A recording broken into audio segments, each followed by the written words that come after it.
এমন কিছু মানুষ দেখবেন যারা আপনাকে ঘৃণা করে, আপনি তাদের দু চোখের বিষ।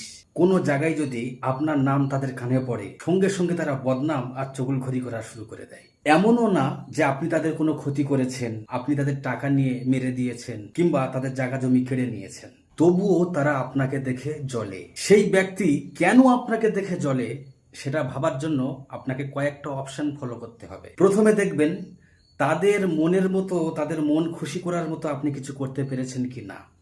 যদি না করতে পারেন, হয়তো তার কারণে। দ্বিতীয়ত, আপনি এমন কোনো হক কথা বলেছেন যে কথাটা সম্পূর্ণ তার সাথে হুবহু মিলে যায়, যার কারণে সে লোকের সামনে সেই কথা নিয়ে আর ফুটতে পারে না, তাই মনে মনে আপনাকে ঘৃণা করতে শুরু করে। আর তৃতীয় নাম্বারটা হলো, সে আপনার জায়গায় পৌঁছাতে চায় কিন্তু পৌঁছাতে পারে না, তাই মনে মনে সে আপনার উপরে রাগান্বিত হয়। তাহলে তেল না দিতে পারার কারণে, কোনো হক কথা বলার কারণে এবং আপনার সমতুল্য না হতে পারার কারণে কেউ যদি আপনার শত্রু হয়, আপনাকে হিংসা করে, আপনাকে ঘৃণা করে, ওই সমস্ত মানুষরা ঘৃণা করতেই থাকুক, আপনি আপনার মতো থাকুন। মনে রাখবেন, নিজের কাছে যদি নিজে ঠিক থাকতে পারেন, আল্লাহ আপনার সহায় হবে। আর আল্লাহ যদি আপনার সহায় হয়, আজ যারা আপনাকে ঘৃণা করছে, আল্লাহ তাদের গলায় এমন মুসিবত ঝোলাবে যে নিজে কেঁদে কেঁদে কুল খুঁজে পাবে না দুদিন পর।